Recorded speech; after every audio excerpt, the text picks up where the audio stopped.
Olen Minna van Gerwen, sosiaalipolitiikan professori Tampereen yliopistolla. Olen tehnyt pitkän tutkijauran ulkomailla, etenkin Alankomaissa, ja olen nyt palannut Suomeen akateemiseen kehtooni ja aikaisempaan opiskelupaikkaani Tampereen yliopistolle. Uudessa tutkimusryhmässäni täällä Tampereella tutkimme hyvinvointivaltion muutosta keskellä teknologian kehitystä.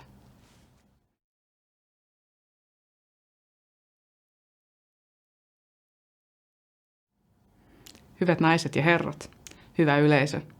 Elämme keskellä suurta teknologian murrosta. Teknologian kehitys on viime vuosikymmenen suuresti muuttanut yhteiskuntaamme. Se on muuttanut tapojamme, miten elämme, miten kommunikoimme ja missä ja miten työskentelemme. Teknologian kehitys ei ole kuitenkaan uutta, sillä ihmiskunta on aina pyrkinyt helpottamaan elämäänsä erilaisin laittein ja keksinnöin. Teknologian kehityksen tahti on kuitenkin viime vuosikymmeninä ollut eksponentiaalinen, ja sen seurauksella yhteiskunta ympärillämme muuttuu yhä nopeampaan tahtiin. Korona-ajan digiloikka on ollut hyvä esimerkki siitä, kuinka teknologian vauhdittamana elämämme voi muuttua nopeasti, kun monella meistä työt, opinnot, lääkärin tapaamiset, perhejuhlat siirtyivät lähes yhdessä yössä verkkoon. Ja osa näistä sähköisistä toimintaympäristöistä ovat nyt jääneet osaksi uutta normaaliamme. Teknologian murros näkyy vahvasti myös hyvinvointivaltion rakenteissa ja sen käytännöissä. Esimerkiksi sosiaaliturvajärjestelmämme perustuu nykyisin vahvasti informaatioteknologian ja automaatioteknologian vauhdittamiin käytäntöihin. Kelan sosiaaliturvaetuuksia haetaan nykyisin sähköisesti kansallisen digijärjestelmän kautta ja hyvin harvoin tapaamme kasvokkain virkailijan kanssa Kelan konttorissa. Kelan IT-järjestelmät automaattisesti työstää kaikki dokumentit etuuskäsittelijälle ja tarvittaessa tämä järjestelmä myös lähettää viestin kuntaan, jos esimerkiksi näkyy, että ihmisellä on tarvetta sosiaalipalveluille. Järjestelmä myös automatisoitu siinä suhteessa, että se maksaa etuudet myös hakijalleen. Kehittyneellä tekoälyllä pystymme paljon nopeammin tunnistamaan ja ennustamaan ihmisten käyttäytymistä. Tekoälyn keinoin voimme muun muassa päättää siitä, että kenellä meillä on suuri riski jäädä työkyvyttömyyden takia pois työmarkkinoilta tai sitä kautta, jos jään työttömäksi, millaisia palveluja juuri minulle pitäisi tarjota. Tätä kautta teknologian murros on vaikuttanut vahvasti siihen, miten meidän sosiaaliturvaetuuksia prosessoidaan ja miten meitä ohjataan palveluihin.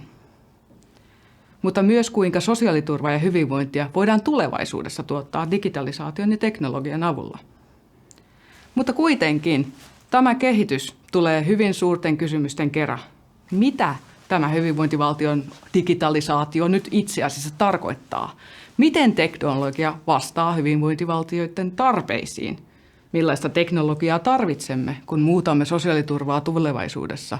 Ja lopuksi ehkä se suurin kysymys.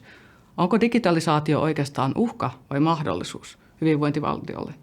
Tätä tutkimme uudessa tutkimusryhmässäni Tampereen yliopistolla.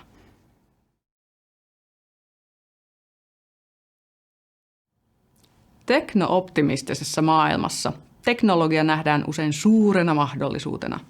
Teknologinen kehitys nähdään silloin luonnollisena kehityskulkuna tai hyvinvoinnin mahdollistajana. Tekniikan avulla voimme ratkaista suuria yhteiskunnallisia ongelmia, kuten ilmastonmuutosta tai väestön ikääntymisestä johtuvia haasteita. Teknologialla mahdollistetaan myös hyvinvointivaltiomme toimintaa. Teknologian avulla voimme esimerkiksi vauhdittaa hallinnon toimintaa ja poistaa byrokratiaa. Ison datan avulla sekä koneälyä käyttämällä voimme ennustaa myös paremmin yksilön tarpeita, käyttäytymistä ja kehittää sitä kautta mahdollisia ratkaisumalleja. Ihmisten tarpeet tunnistaen me voimme siis tehdä enemmän ihmisen näköistä sosiaalipolitiikkaa, jota nytkin on keskustelun alla hyvinvointialueilla, sote-uudistuksessa ja tulevassa sosiaaliturvauudistuksessa. Teknologialla voimme myös korvata jossain määrin ihmistyömäärää. Esimerkiksi Kela tekee vuosittain 10 miljoonia ratkaisuja täysin automatisoidusti. Automatisaatio mahdollistaa nopean etuuskäsittelyprosessin ja sitä kautta ainakin teoriassa vaivattomamman palvelukokemuksen asiakkaalle. Teknologia valjastetaan yleisesti luja uskomus siihen, että se mahdollistaa taloudellisten resurssien säästöt, jolloin myös hyvinvointivaltion rahoitus ja sitä kautta sen tulevaisuus olisi kestävällä tasolla myös tulevina vuosikymmeninä. Tätä kautta hyvinvointivaltion digitalisaatio nähdään mahdollisuutena, jos ei jopa joissain kohdissa välttämättömyytenä, ainakin pitemmällä aikavälillä. Teknologia on tullut siis jäädäkseen ja juuri sen takia on tärkeää, että sitä kehitetään ei pelkästään teknologiayritykset etulinjassa, vaan tarvitaan myös yhteiskuntatieteitä vaikuttamaan siihen, millaista teknologiaa kehitetään ja miten sitä käytetään niin, että innovaatiot vastaavat kansalaisten ja hallinnon tarpeisiin.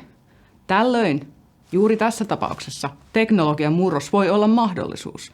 Ja tähän haluamme panostaa omassa tutkimusryhmässäni yhteistyössä muiden suomalaisten ja kansainvälisten tutkimuslaitosten ja yliopistojen kanssa.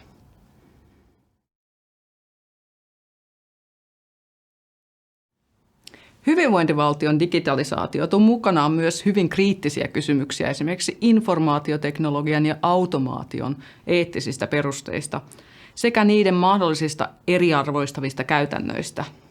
Mitä se oikeastaan tarkoittaa sosiaalisille oikeuksillemme, että sosiaali- ja terveyspalvelut siirtyvät verkkoon ja että siltä kautta kasvokkain kohtaaminen vähentyy tai jopa loppuu?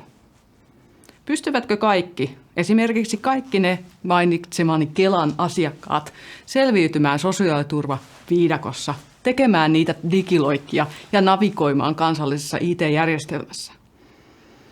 Tai miten toimii julkinen sektori datafikaation aikakaudella? Eli aikakaudella, jolloin meistä kaikista kerätään jatkuvasti dataa hyvin eri tavoilla. Miten iso data, tekoäly, määrittää uusia merkityksiä riskikäsitteistä ja riskikäyttäytymisestä? Osaavatko Kelan algoritmit tunnistaa vaikkapa sosiaalipalvelujen tarpeen sähköisestä hakemuksesta ja viestittää sitä oikealla tavalla oikean-aikaisesti eteenpäin kunnille? Tai missä määrin sosiaalipalveluiden ja töiden käytännöt muuttuu, kun työkaverina onkin robotti? Tai kun työtä ohjaa tekoäly tai algoritmi? Näitä ja muita kysymyksiä liittyen siihen, miten algoritmiset systeemit muuttavat elämäämme ja työtämme, tutkimme Tampereen yliopistossa yksin ja yhteistyössä muiden kanssa.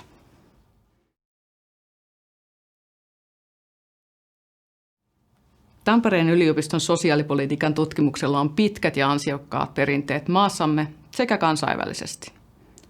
Omassa professuurissani yhdessä sosiaalipolitiikan ja yhteiskuntatieteellisen tiedekunnan tutkijoiden ja opettajien kanssa jatkan tätä tutkimusta ja kehitän sitä eteenpäin. Yhdessä tutkimusryhmäni kanssa pyrimme vahvaan tieteelliseen vaikuttamiseen ja vahvaan läsnäoloon myös yhteiskunnallisessa keskustelussa hyvinvointivaltion ja sosiaaliturvan tulevaisuudesta. Vahvuutenamme on myös vertaileva tutkimus, jossa Suomea verrataan muihin maihin Euroopassa ja sen ulkopuolella, esimerkiksi Aasiassa. Sosiaalipolitiikan tutkimuksella on merkitystä. Tutkimusryhmäni tuotokset tulee tukemaan päätöksentekoa esimerkiksi tulevilla hyvinvointialueilla, sosiaali- ja terveysjärjestelmien uudistuksissa sekä sosiaaliturvauudistuksissa.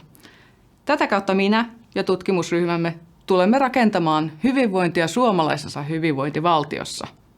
Mutta teemme sitä myös kansainvälisesti ja vertailevasti niin, että tieteellinen työmme ja intohimomme, niiden kautta voimme rakentaa parempaa hyvinvointia Euroopassa, mutta myös sen ulkopuolella, nyt ja tuleville sukupolville.